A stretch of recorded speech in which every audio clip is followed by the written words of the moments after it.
Hi, my name is Frank Kallay, and you're welcome once again to my opinion on Clevenard TV. All right, Clevenard TV in Diaspora is an internet online TV service.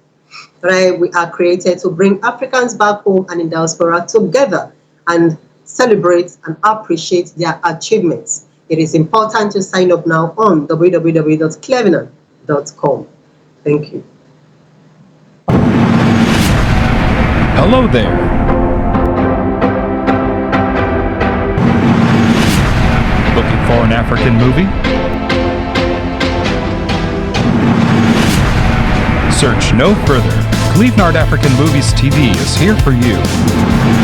We are dedicated to the acceleration of African films, TV series, documentaries, and lots more. Explore our movies at home or on the go. Clevenard Movies is free to watch on Clevenard.com. Don't miss this opportunity. Hurry now. Sign up and subscribe today.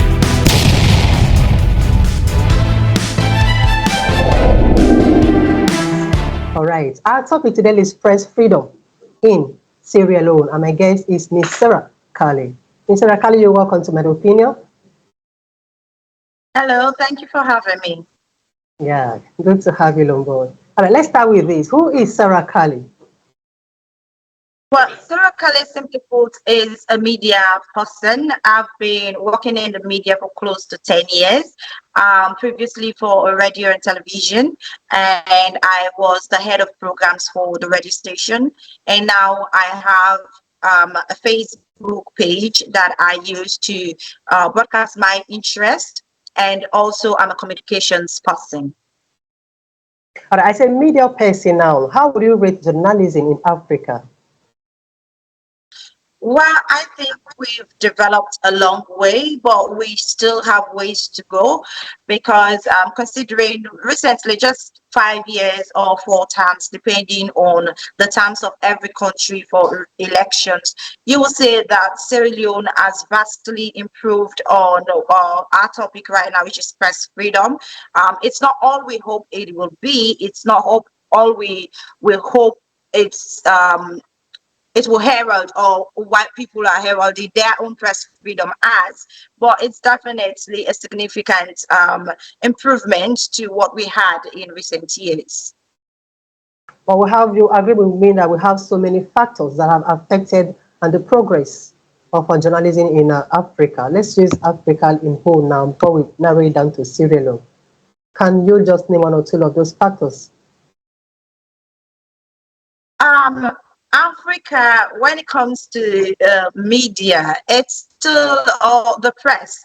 It's still a gray area. It's still finding its footing on how to operate in Africa. So it's a situation of missing mistakes and rectifying mistakes. It's a situation of learning in Africa until now. We have factors that disturb us. One, like I already mentioned, it's an era of mistakes and rectification, but we also have an issue of investment in the press. We don't see private investment in press. So most of the media entities that are operating have some amount of political influence. It might be individual political interest, like a certain member belongs to a political party, that member is the proprietor of that establishment, and that member will want to use his own agenda on that media, or for a government entity to open a media, and when it comes to election, to use that media that they opened for a specific purpose, they will now transform it to using it for electioneering purposes or politicking. And we also have issues of personal biases, because as media practitioners, people are supposed to be objective, to put out stories out there that they might not agree with, but is factual. But many times in Africa, personal biases influence stories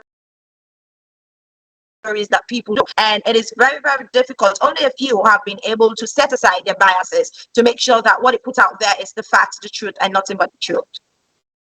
So would you say that African journalists are meeting up with the demand of the 21st century? Can Can you come again? Would you say that African journalists are meeting up with the demands, professional demands of the 21st century? I want to wholly say yes, with a reason. The reason is given what we have, given the resources, given the suppression sometimes, given the oppression sometimes that we have. What African journalists are doing, they are not receiving enough commendation. Like they are fighting every single day to do the little that they do. When if they were probably in more affluent countries or countries with more flexibility when it comes to appreciating press freedom, what these African journalists will be doing will be exemplary.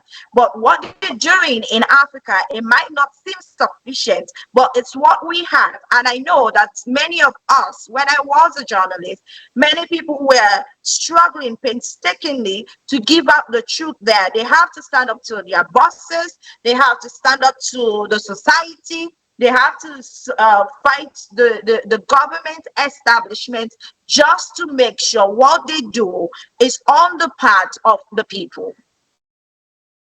All right, now let's go over to journalism and the influence of ICT. Okay, now we live in a technological advanced world and all that. And most people, or most journalists rather, are not brought up to the standard to be able to handle the influence of social media and all that. How would you rate this? Journalism and the influence of social media. Okay, so the use of, well, as a journalist, you're always looking out for new ways to communicate with your people, your own demographic, because a journalist might report on everything in general, but many journalists now are moving on to specialization, to report on economy, to report on religion, to report on politics. So they're choosing their niche. And so many times we have journalists who are saying, okay, I'm doing this on radio or TV. Let me just take this one step further and transfer it to social media. And I think they're using the space well. The confusion for me is when people who are not journalists and people who categorically state, I am not a journalist, are using the social media space, and then other people are coming and making demands on people who are not journalists to say, oh, you should be professional. That person might not be a journalist in any sense of the word.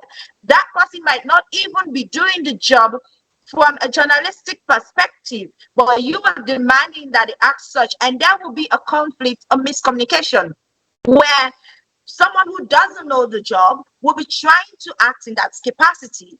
They will not be representing journalists, but then people will say, oh, journalists, they don't know their job. But you're demanding on someone who doesn't know the job to make that kind of commitment. And as for actual journalists doing the job on social media, you will see the difference. They cannot please everybody. That's the first thing. Because from the news perspective, they always tell us that you see and hear what your bias represents. So if someone is making a report and your bias is against that report, then obviously you will not appreciate what that person is saying. So when that is happening, when a journalist is reporting facts, you will see people who are not feeling represented by that narrative will say, oh, you don't report the facts, you are a fake journalist, you are a brown envelope journalist. They will tag you to all negative names because you're not representing them. They feel that you are not representing what they want you to represent, and those who feel like you're representing them, they will be out there and saying, oh yeah, that is a very good journalist. So it's a two-way street. It's about you knowing I'm a journalist. I put out information as a journalist. I'm not doing it to satisfy anybody or to be biased to anyone. This is the fact, and this is what I'm putting out there. So I think they are managing the use of social media fairly well. So how do we try to rectify the excesses? Because if one is not actually a journalist, most of the stories we get added on social media ends up being sensational in nature, so much sensationalism in journalism. Okay, but most all the time we are all grouped into a particular angle. Anybody that reads on social media says, oh, journalists have done this, they've done that. They've reported what they were not supposed to report, and so on and so forth. Now, having to differentiate this, what do you think can be done to curb that So, excesses? okay. So, like I mentioned, we have to differentiate. We have to know who is who and who is doing what. If you see a sensational news, and look for the person, what they tag themselves to. Are they journalists? That's the first thing you ask. Is this person a journalist? And then if the answer is yes, you have to go one step further and say, is there a personal bias involved? My own personal bias listening to this news, and the personal bias of that individual reporting the news. Then if you have addressed all these questions, these three questions, then you can move forward to, okay, yes, it might seem sensational, but it's the news, because the news is a representation of life. So sometimes life can be very surprising. It might not even seem real, but that's because you see and learn things every day, new things every day. So you will not disregard the news because it's sensational. I will tell you from a professional point of view back then, I'll tell you that all news is meant to be sensational. Even our headlines is meant to grab your attention so that you want to know what's coming next. So sensationalism in journalism is never going to end. What is the negative side of that is making news just for the sensational.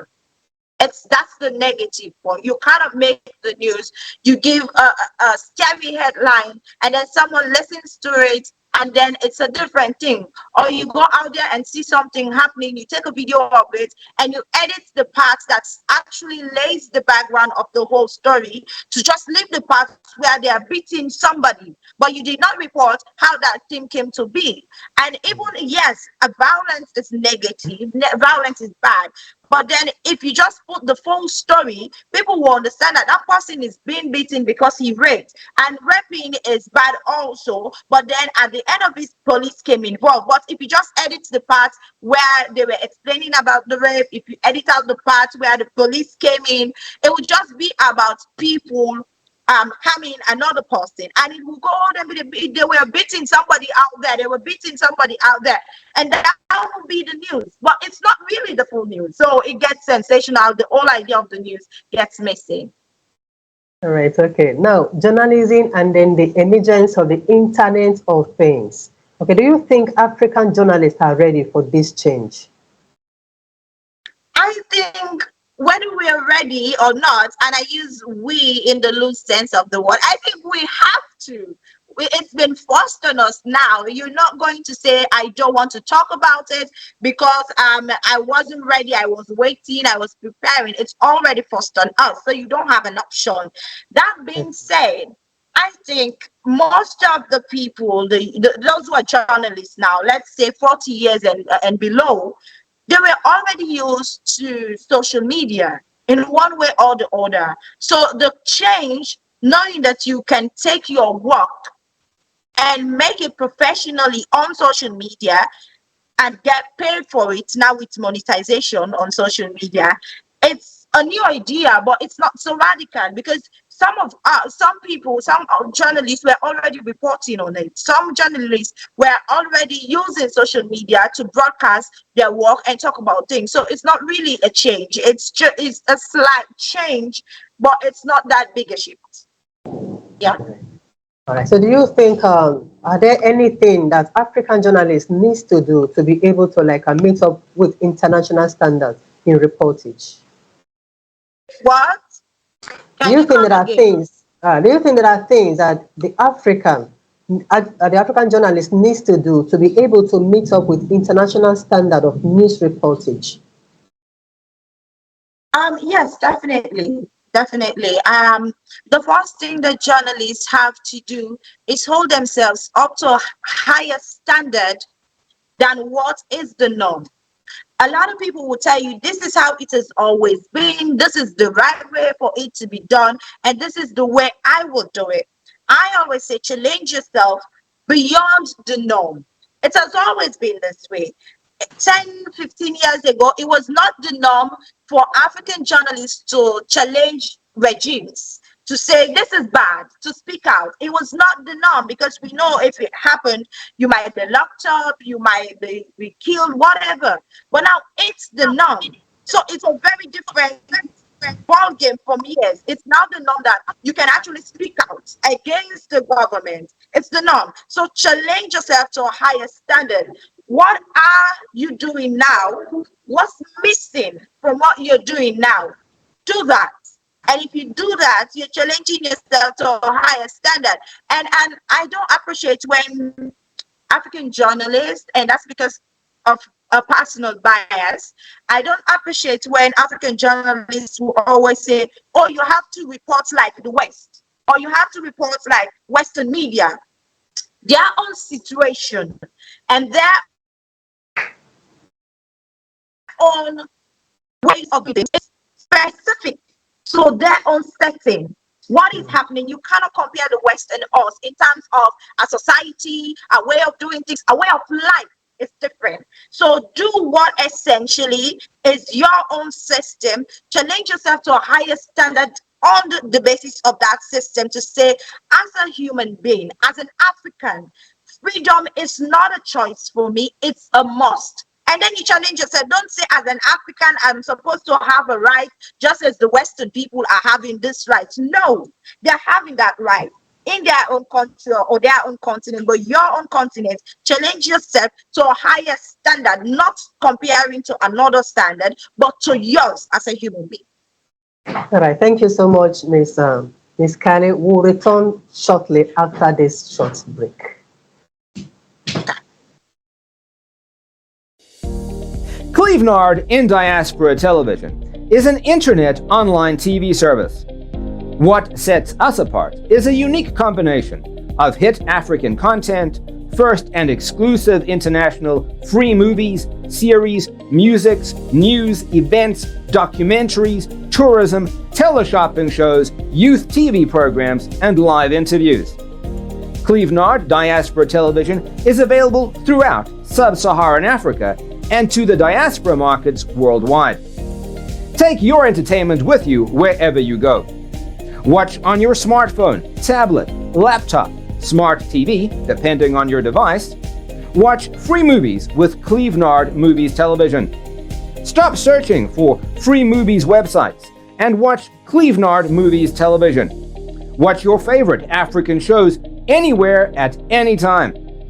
Don't forget to check out our top 5 TV channels created to get you informed. TV1, Clevenard In Diaspora Television. TV2, Clevenard Youth Television. TV3, Clevenard Movies Television. TV4, Clevenard Teleshopping Television. TV5, Clevenard Tourism Television.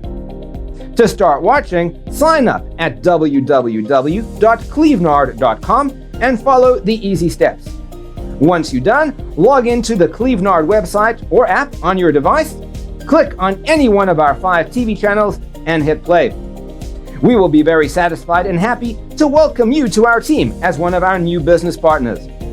Contact info@clevenard.com +34 631 279811.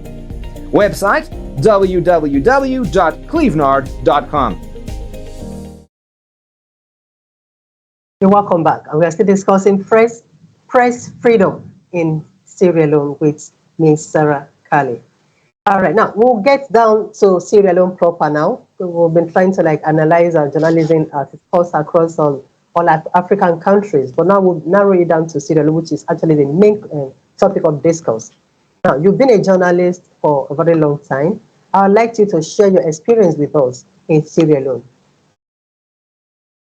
I have not been a practicing journalist for 4 years, but as a journalist, yes. But as a journalist, it was a situation where I loved every bit of it. So good or bad, I just saw it as part of the experience. But when it comes to the work itself, it was tiring, it was tedious, it was exhausting, because some of the reasons that I just mentioned when it comes to Africa as challenges, they are also specific to Sierra Leone. We don't have enough funding. We don't have media houses. Most of our media houses in Sierra Leone are being controlled, being managed also by the owner.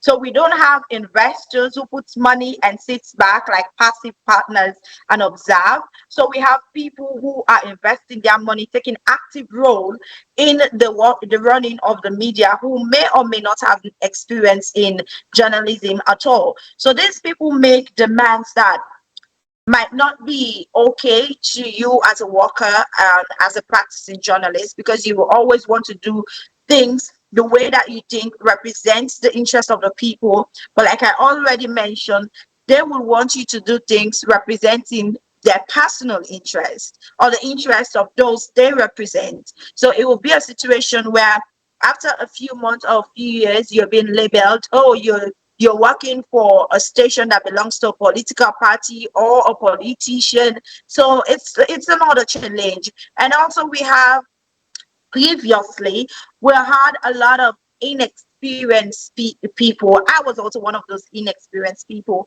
Right. someone who had to be taught from the ground up. Right. Someone who, yes, someone who, I did not study journalism. I studied human resource management, but I always had a passion for journalism. I could write, and I basically knew how to do the presenting and everything. So I was recruited by a very experienced, a veteran journalist of over 20 years experience. And he said, you have the talent, you have the potential, you just need the training, the skills to do it. And basically that's how I became a journalist. So in Sierra Leone, it's not necessarily about profession at all, but it's one that requires a lot of hard work for minimum rewards. It's also a profession that is not really appreciated, because when it comes to politicians or politicking, you always have people, when you report the truth, you have party A blaming you for representing things on the other side. Like I said, because they feel you represented the bias of the other side, or you're not representing them. So you find that most journalists in Sierra Leone, people always start them somewhere, and people always are bashing them to the extent that some even get physically violated, because people feel like in one way or the other they are linked to some entity.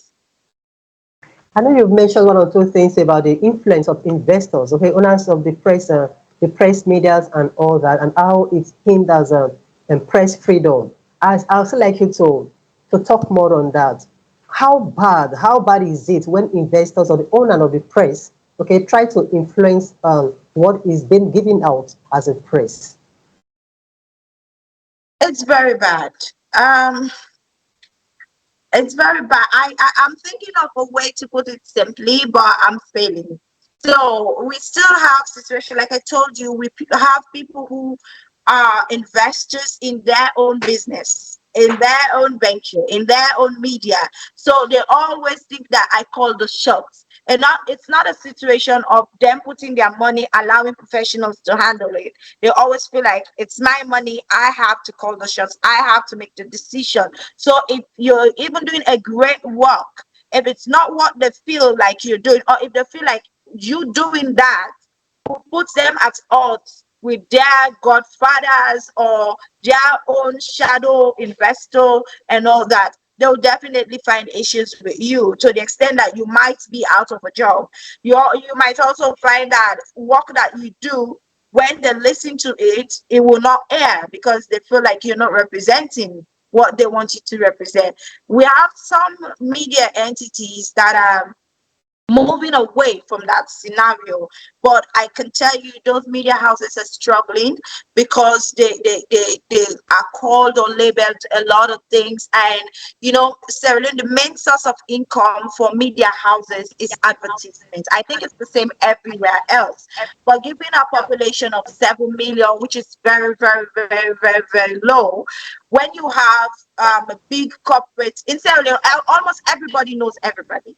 So if a government office says I'm not doing business with that person, and then it discusses why they're not doing business with you, another person who feels closely to that person who feels wrong will say, okay, I will not also do business with this entity.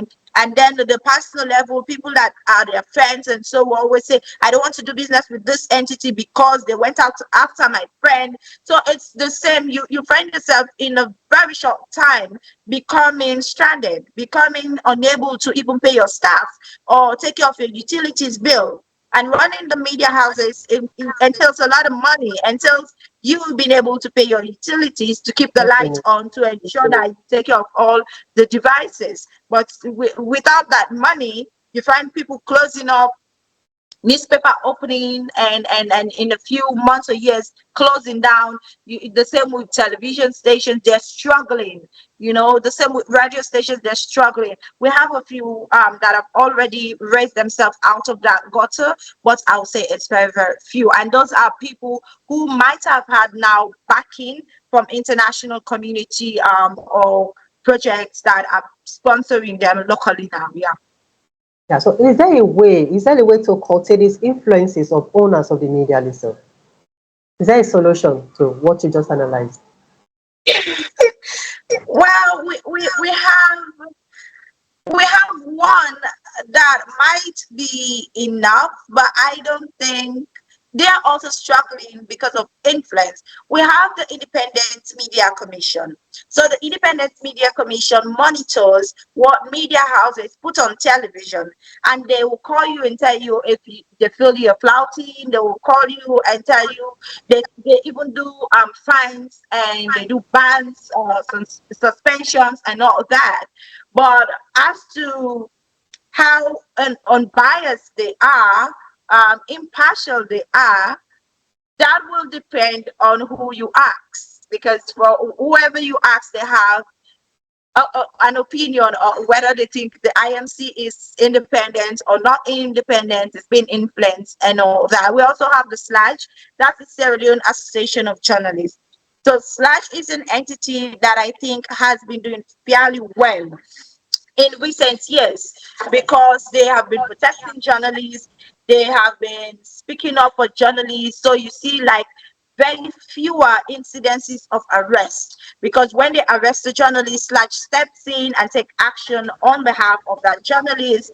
They also educates their colleague journalists on how to not go against the law, like how to be on the right side of the law, so they will not use loopholes to trap journalists. So I think they've been doing a lot, those two entities, large and IMC.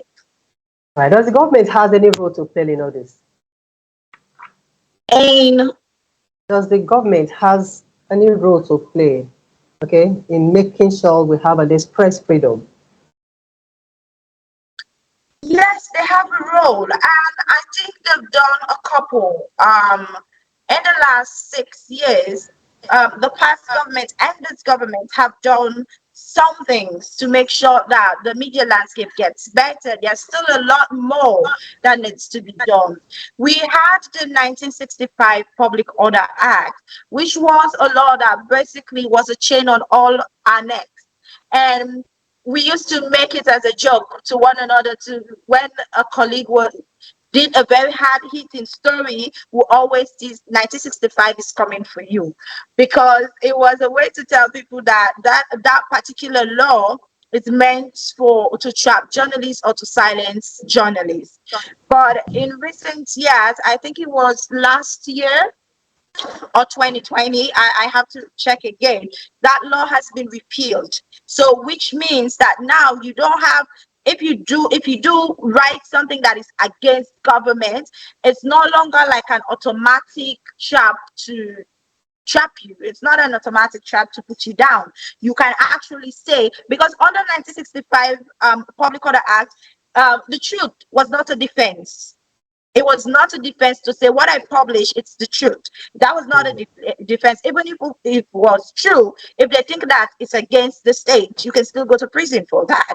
But now, under the new law, if it's the truth and you can defend it, you can actually show that this was done in the interest of the people, and this was not done with a personal bias. Then, if the person that is mentioned in the story is adamant or insistent on taking legal action, it will be done under civil actions and no longer criminal action against you, which is civil. It will ultimately come down to some sort of settlements that you will have to pay as redress. But for previously, it was not that way. It was automatically a crime between you and the state. So that's that's very big change, positive change that is now operating.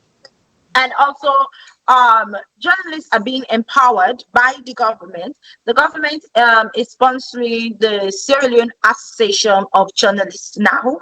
The last time, the president of Slash, the association, was saying that the sponsorship is still slow, but it's coming, and it has increased significantly. So now they're able to do more. They're able to sponsor their own colleague journalists to further their education, to go for degrees, to go for masters in the events that they want to become specialists for whatever reason.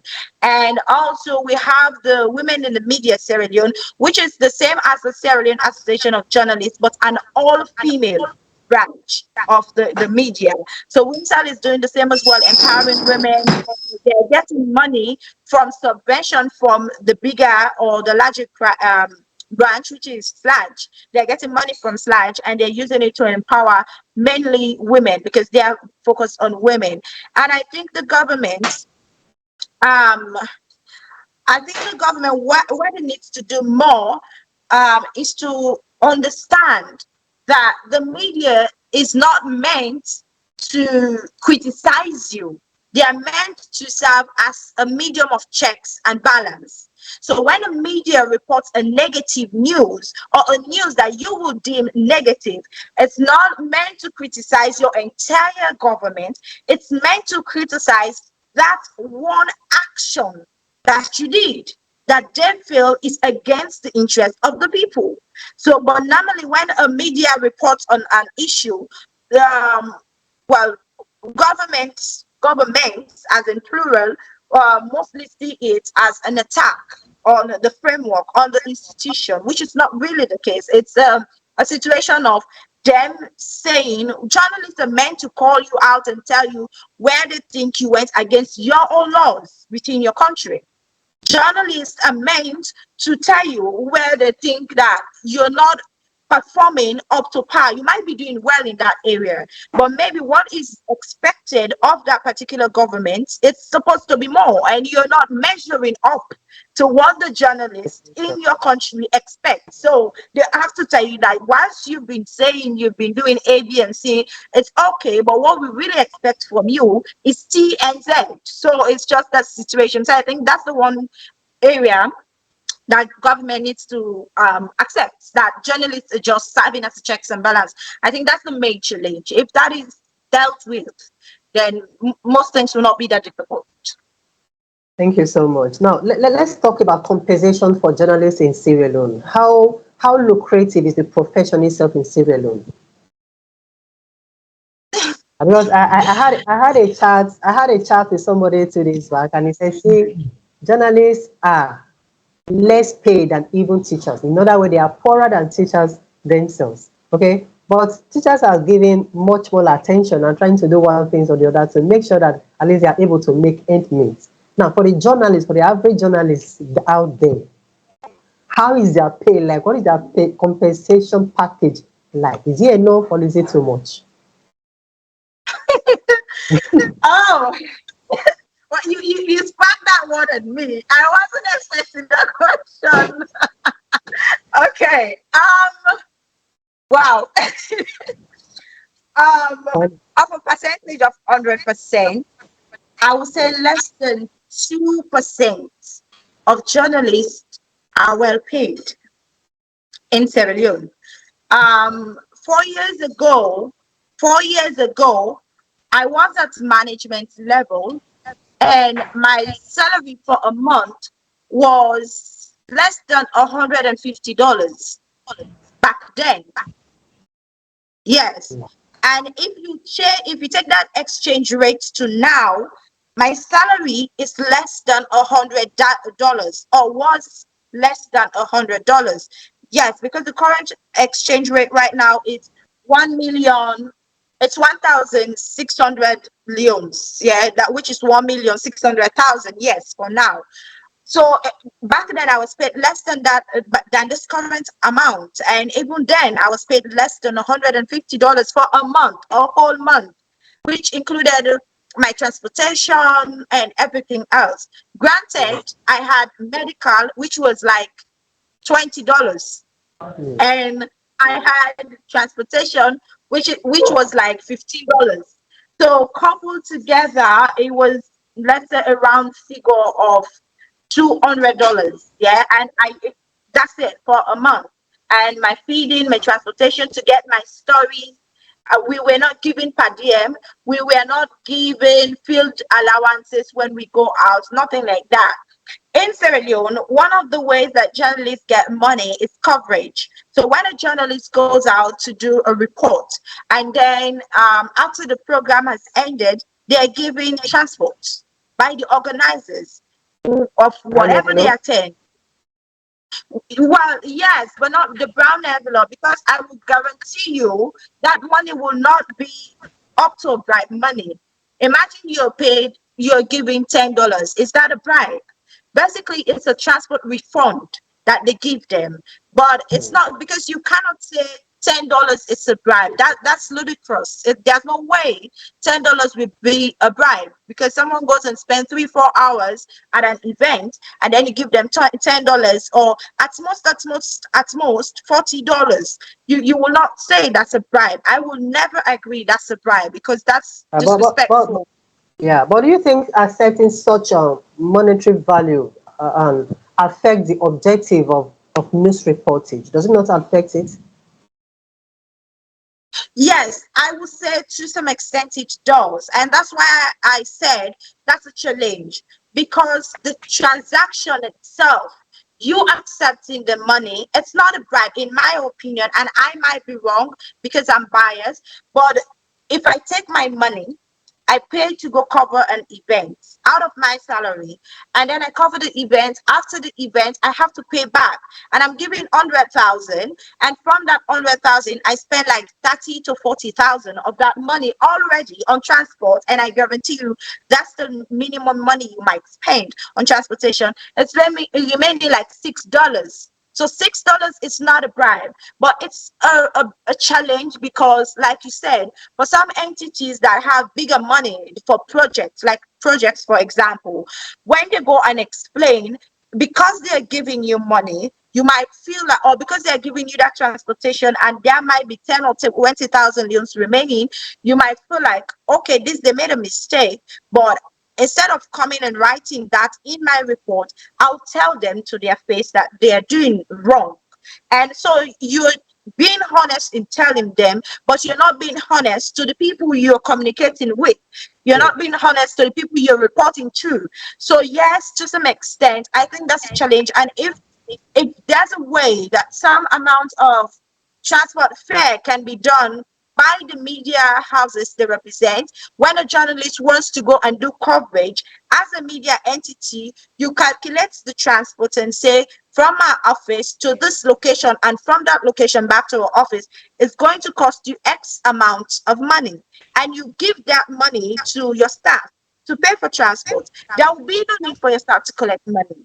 But it's not happening. It's not existent in Sierra Leone. So that will continue to be a challenge here.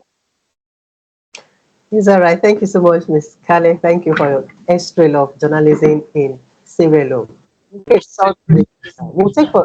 for a short break one more time, and we'll come back. We'll discuss your work outside journalism. Audience, please don't go away. Okay. In the 21st century's technological advancement, we all seek opportunities to move and network with the emerging space. Introducing Clevenard blog and event posting. Do you think you have some interesting materials, good content, articles, and stories? Then feel free to publish them on Clevenard blog and events page, just as team of our writers are doing presently. By blogging on Clevenard's blogs and events, you benefit from our reach and network. There are constant stream of people visiting our social platform, and we have figured out just how to distribute our contents. This means you can basically skip the line and get access to a big audience from day one.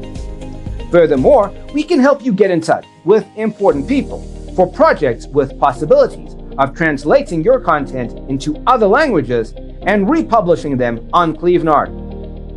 This helps preserve and protect your content from getting lost. What's more, you also get to be part of our team with access to our network and lots of exclusives, behind the scenes information. And of course, you get full credit for everything you do, which brings you popularity and make extra income. Sign up now on Clevenard.com and start blogging to your advantage. Please see the tutorial video on how to blog or post events on Clevenard blogs and events. For more information, contact info@clevenard.com +34 631 279811. Website www.clevenard.com. Clevenard, your blogs, your identity. All right, you're welcome back to My Opinion once again. All right, Miss Kallay, you are also a strong advocate of women's rights and equal opportunities. All right, let's hear one or two things you've done in that regard. Yes, I'm an advocate of me and my future children. Some of them I hope to be girls. And the reason why I clarify it is that unfortunately in Africa, specifically Sierra Leone, when you say you are an advocate for women's rights, the confusion is all over the place. People expect you to identify either as a supporter of FGM, for example, or an anti-FGM campaigner. They expect you to be a supporter of religious non-abortion, or yes, a supporter of abortion and all that. So for me, I'm an advocate of me and my future children. So basically what I think as a woman I deserve in my country, those are the things I advocate for. So they might not be in line with what other people might be advocating at that moment for, but I know it will essentially be things that the general conversation will get to.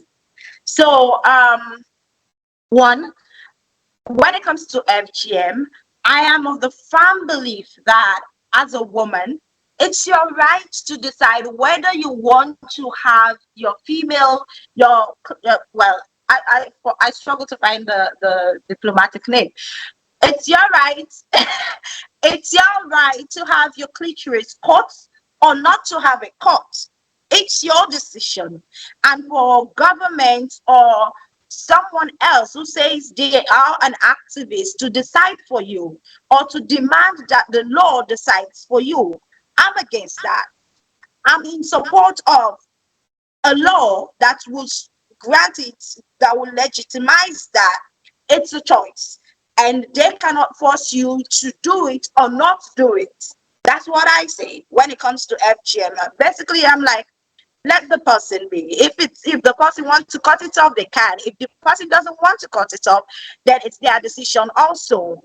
And also, it's my opinion that when it comes to girl education, it's a must. And that's from my own background, because I was told the only thing that was demanded of me growing up was education.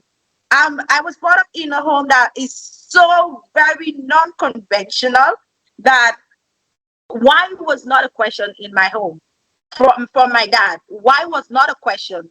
The question that existed in my home was why not. So whenever people tell me you're not allowed to do that as a woman, my dad will always challenge, why not? What is preventing a girl child from not doing it? What is preventing my own daughter that I think has every capability to do anything that she wants? What is going to stop her from doing it? Why not? So that was the question. So for me, when it comes to education, it's always like it's a must, because a girl shouldn't have to struggle to do something because of lack of education. It should be a situation of, why can't I do it? Why shouldn't I do it? What's stopping me? So that's it. So that's why I say my advocacy is based on what I think that I've gone through, and that I think make me the person that I am today, that helps me sit wherever I want to sit, and people will recognize my face, recognize my name. I can sit among 50,000 men. I'm the only female, and I feel like I have something to contribute. I'll say, yes, I have something to contribute. I'm not going to ask for your permission. I'm only going to tell you I have something to say. I'm waiting for that person to finish what they're saying for me to give my opinion. So it's not asking. So that's why I say I advocate for what I feel needs to be done from my perspective as a woman. All right, now the concept of self-development, okay, as it pertains to women development. What is your take on that? It's very, very important that as a woman you try to improve on your life every single day, and you're not doing it for anybody but you. That is one big challenge that we have, and that's something I'm trying to work on, developing a program that talks about these things. And that is because a lot of women thinks that in order to do anything, they need to get the permission of the male leader in their family. Up to now, that is a thing in Sierra Leone. They have to seek permission to go, even to go into university. Let's start from lower education. To go into a school, primary school, it's a decision of the dad or the brother or the uncle. It's not a decision for the mom or aunt who understands what a woman is or what a woman goes through. It's not of their decision to assist their girl child. It's a decision of the man. To go into college or university, it's not a decision of the girl herself at the age probably now of consent, over 18 years. It's not a decision in Sierra Leone to decide what they want to study. They tell them what to study, and they might not even be good at that. It might not even be their passion, but it's what their parents, their male parents, think is best for them. And going on forward, you find that if you're not pursuing your passion, you get disenchanted, you get tired, you get distracted. But again, people expect them to just keeping on. And most times you will see young ladies who say, I don't want to go to school because my parents says getting married is better for me. I'm like, I don't get it. I don't get it because of my background. So when I talk to people, I always say, yes, my opinion is biased because of what I've gone through and what I've been taught. But I want to understand from you what self-development is very, very key, because that is what's making me who I am right now.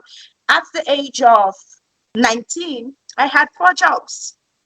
And that 4 jobs, all of the jobs were making me money. And at a very young age, I was able to decide on buying a car or buying a plot of land. It was not a decision my parents made for me. It was a decision that was for me. And at a very young age, I was able to decide to go into technology, to learn basic software and hardware to ensure that I can do what I do now. I'm one of those few media pages on Facebook that makes money. Facebook pays me directly into my account. I think on Friday I called my bank, because Facebook, they normally send me messages to say we've paid you this. They inform me we are going to pay you this for this month, and when the money is sent, they send you another message to say we've paid you and this is what we'll pay you this month. So my money was being sent to me, the emails were sent to me, but I was not getting the alert from the bank. And I was checking my account online, and it was showing there's nothing in my account from Facebook. So I called the bank and I told them that I've received like a few $100s and it's not showing up. It's coming from Facebook. And the lady on the phone asked me, I've never had this in Sierra Leone. Like Facebook pays someone in Sierra Leone, and I will tell you, my page is 100% owned and administered by me. No one touched me. I took the time to read all the Facebook laws and regulations and all whatnot and empowered myself. And I do it, they pay me. So a lot of people, and I don't advertise it, I don't talk about it, I don't tell people they pay me. Only once or twice I make jokes about it. Oh, today I've received $10 from Facebook, let's share it. But it's not $10 I received. So that's from having an eagerness to develop myself. I always challenge myself, this is where I'm at, I want to go there next. Sometimes I ask myself, Sarah, you've done A, B, and C, what next? What can't you do? I tease myself all the time, what can't you do? What next are you doing? And it's because of a personal yearning to develop me at every given point to another level. But a lot of young people in Sierra Leone, sadly, unfortunately, are not doing that. And this is no shade on them, but I see it a lot of times, and sometimes I try to intervene to talk to them to say, listen, you're online 24/7 abusing people. You can be making money from that time you're spending on media.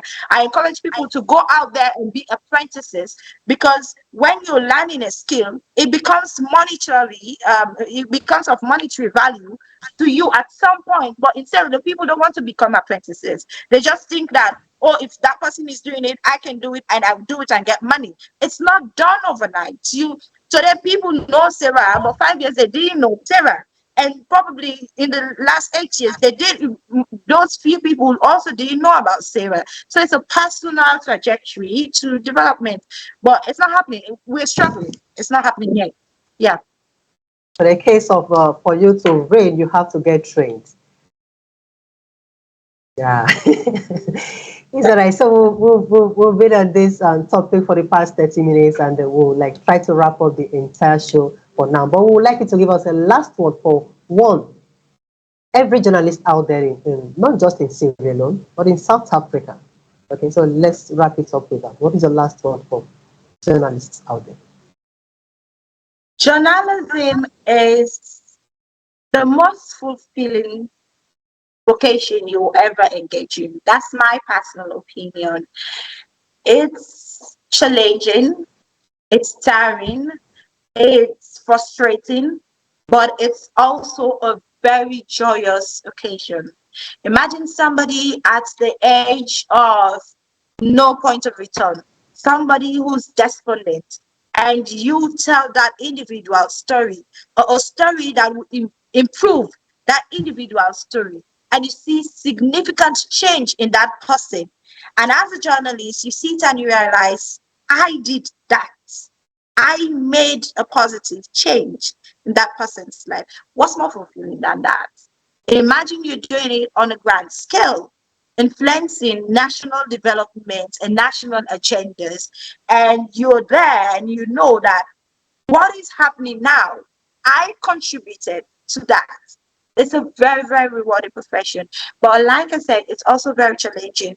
Be aware of that and never ever sit and let that dissuade you from pursuing it. It's very challenging, but it's rewarding.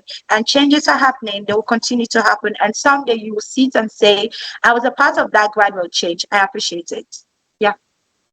The last one for the government, as regards press freedom in Africa. Government, I already said it. If the government will understand that and do it, I will be the happiest woman in Sierra Leone and the world. If governments can understand that you owe it to your people to listen, that's the only thing you owe to your people. One of the things you owe it to your people to listen, and you owe it to your people to try. You're not going to do it overnight, but you have to try to do what they say they need done. You have to try to do it, and you have to listen. And journalists are there to make you listen. People are not going to gather into a crowd and come to you. You might see it as a protest, but if they speak to a journalist can be able to put it out there and say, this is what your people are saying. This is what they need to be done, and you can influence that. But if you're not listening at all, if you're not listening, and then you feel like whatever is happening or whatever they are saying, it's in efforts to influence negatively your regime or put you out of government, then trust me, you're not going to get it right. The only governments that get it right are those governments that listen to people.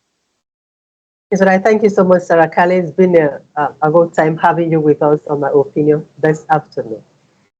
I'm Thank wishing you all the so much. best. Yes, sir. Thank you.